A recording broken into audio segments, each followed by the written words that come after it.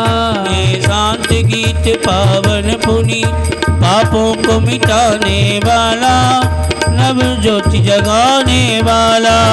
ये सुख करनी, ये दुख हरनी, ये सुख करनी, ये दुख हरनी। श्री मधुसूदन की आरती, पापियों को पाप से है तारती। भागवत भगवान की है आरती, पापियों को पाप से है तारती। ये मधुर बोल जग पंथ खोल, सन्मार्ग बताने वाला, बिगड़ी को बनाने वाला। ये मधुर पंथ खोल सन्मार्ग बताने वाला, बिगड़ी को बनाने वाला। श्री राम यही, घनश्याम यही, श्री राम यही, घनश्याम यही। प्रभु की महिमा की आरती, पापियों को पाप से है तारती। श्री भागवत भगवान की है आरती, पापियों को पाप से है तारती। भागवत भगवान की है आरती, पापियों को पाप से है तारती। भागवत भगवान की है आरती, पापियों को पाप से है तारती। पापियों को पाप से है तारती। हो पापियों को पाप से है तारती। श्री भागवत महापुराण की जय हो। कर्पूरगौरं करुणावतारं संसारसारं भुजगेन्द्रहारं सदा वसन्तं हृदयालविन्दे भवं भवानी सहितं नमामि। भवं भवानी सहितं नमामि। अतः प्रार्थना कुर्यात्। जो बड़ी बत्ती रखें सभी बाहर कर देंगे, मुख्य आरती अंदर रखेंगे। अथ प्रार्थना।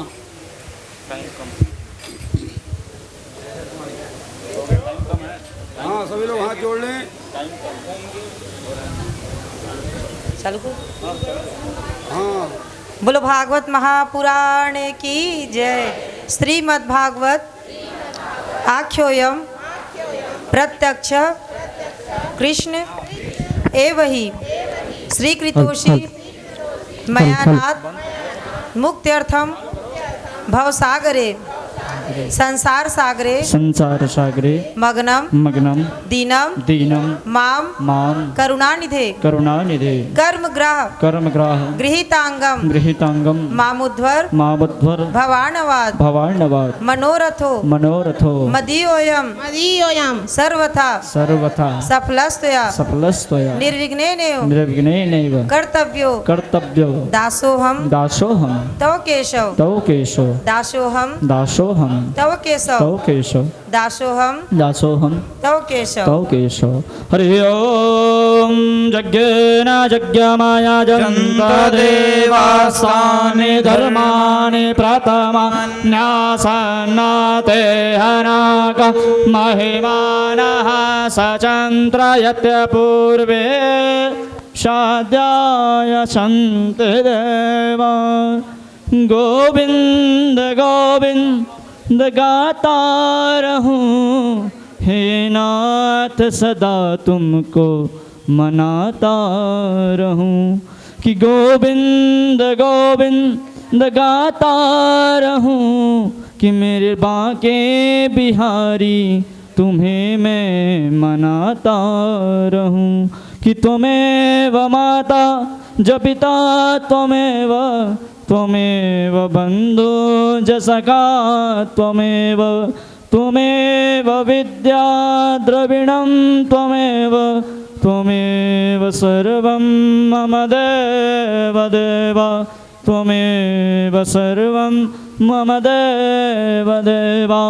सुमन सुगंधित सुमन रहे सुमन सुगंधि सुजान पुष्पांजलि अर्पण करूं मेरे रुक्मणी वल्लभ करो स्वीकार श्री भागवत करो स्वीकार बोल श्रीमद् भागवत महापुराण की जय बोल बाल कृष्ण लाल की जय बोल सुखदेव स्वामी की जय पूज्य गुरुदेव जी महाराज की जय जय जय श्री राधे जय जय श्री राधे जय जय श्री राधे।